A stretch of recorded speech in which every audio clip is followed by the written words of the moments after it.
दोस्तों, आज हम बात करेंगे एक ऐसी बीमारी की जो कोरोना वायरस से भी ज़्यादा खतरनाक है, कोरोना वायरस से भी ज़्यादा हानि पहुंचा सकती है। कोरोना वायरस हमारे शरीर को नुकसान पहुंचाता है। ये वायरस हमारे फिजिकल बॉडी को नुकसान पहुंचाता है। हो सकता है कल इसकी दवाई भी आ जाए। हो सकता है कि हम इसकी दवाई पा करके इससे मुक्ति पा लें।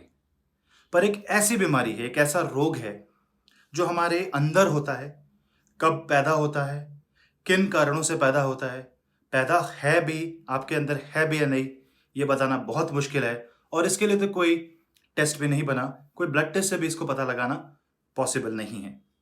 इस बीमारी को बोलते हैं डिप्रेशन। डिप्रेशन एक ऐसा डिजीज है, एक ऐसा डिसऑर्डर है दिमाग का, जो किसी को कभी भी, किसी भी उम्र में हो सकता है। ये बिल्कुल भी इग्नोर करने वाला एक ऐसा मेंटल हेल्थ सिचुएशन नहीं है कि आप इसको किसी भी तरीके से ठीक कर लें। आपको ये जानना बहुत ज़रूरी है कि कहीं आप डिप्रेशन में तो नहीं, कहीं आप सैड तो फ़ील नहीं कर रहे, कहीं आप अपनी अंदर नकारात्मक ऊर्जा को तो बहने नहीं दे रहे।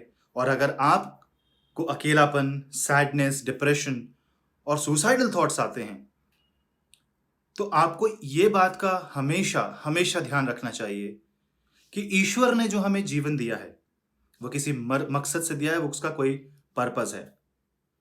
हो सकता है कि हम अपने लिए जीने की उम्मीद छोड़ दें, पर पर्पस ऑफ लाइफ कहीं भी पाया जा सकता है।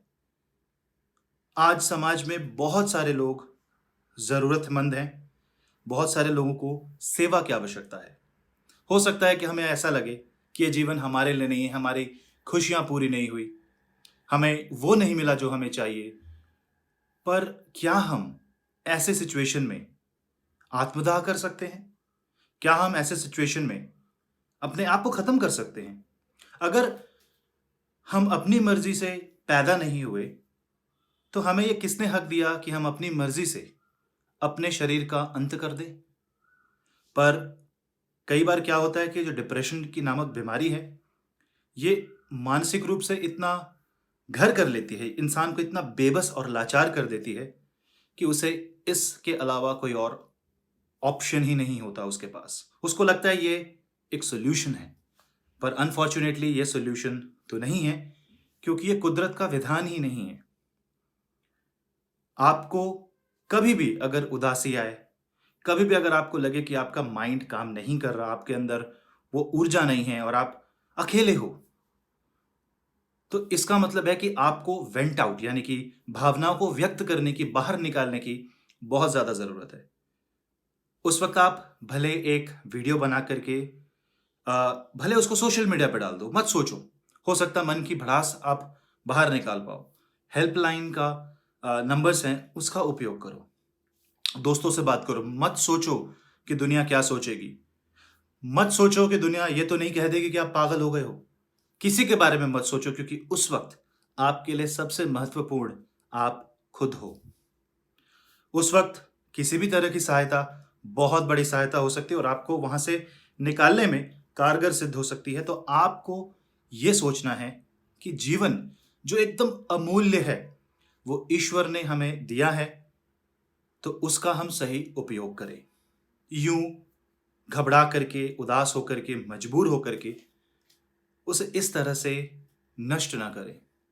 क्या पता हमारी वजह से, क्या पता अगर हम बदल जाते, क्या पता अगर हम बेहतर इंसान बन जाते, तो हम बहुतों की मदद कर सकते थे। संसार के दुख को ठीक कर सकते थे, किसी के दुख को बाँट सकते थे। हो सकता है हम जब उस स्थिति से बाहर निकलें, तो हमें पता है कि हम पे क्या बीतती है।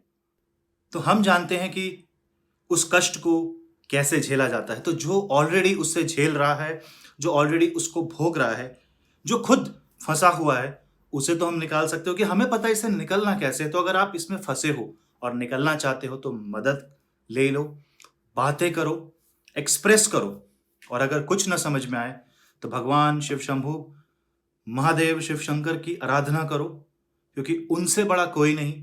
मैं ज्योतिषी हूँ, तो मैं जानता हूँ कि जितनी भी मानसिक चीज़ें होती हैं, वो चंद्रमा के पीड़ित होने से या चंद्रमा के कुपित होने की वजह से होती है।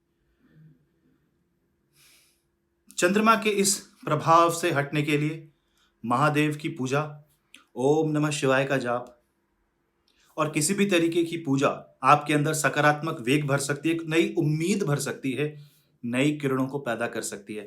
ये सांसारिक चीज़ें तो आती जाती रहेंगी। ये जो काया शरीर ने भगवान ने बनाई है, ये जो आत्मा भगवान ने हमें, जो हम आत्मा के प्रतीक हैं, वो ईश्वर ने जिस शरीर में डाला है, तो कुछ तो पर्पस होगा।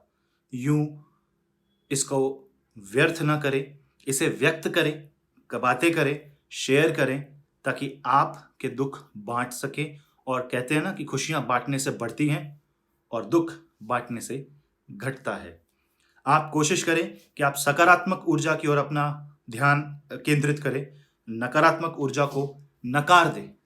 आप पूरी तरह से इग्नोर करें नकारात्मक नेगेटिव एनर्जी को, पॉजिटिव एनर्जी की तरफ बढ़ें और हमेशा रोशनी की ओर आगे बढ़ने की कोशिश करें।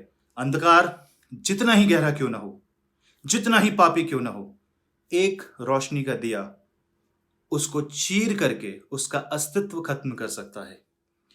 दूर करोड़ों करोड़ों मील दूर सितारे की एक टिमटिमाती रोशनी भी भरे अंधकार में बड़ी क्लियरली दिखाई देती है। यही वो बताती है कि चाहे अंधेरा कितना ही विस्तार ले ले, अंतरिक्ष जैसा विस्तार अगर अंधेरा ले भी ले, तो भी किसी सितारे की चमक उस अंधेरे के सामने बहुत बड़ी हो जाती है और अंधेरा फीका पड़ जाता है। इसी के साथ दोस्तों एक स्पेशल मैसेज था, आपको देना था। मानसिक अवस्था बहुत इंपॉर्टेंट होती है। मन और मन शरीर इस देह शरीर को चलाने के लिए बहुत जरूरी होता है। उसको काबू करना, उसको समझना अपने आप को समझने के बराबर होता है। उम्मीद है आप भी अपना सेल्फ एनालिसिस करेंगे और सेल्फ एनालिसिस करके किसी भी तरह की नेगेटिव एनर्जी को निकालेंगे।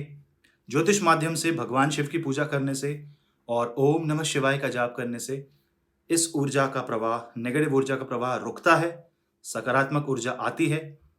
और अगर आपको सारी उम्मीदें आपके जीवन में खत्म हो जाएं, तो किसी भूखे को खाना खिला देना, आपको अपना मकसद वहीं मिल जाएगा। धन्यवाद।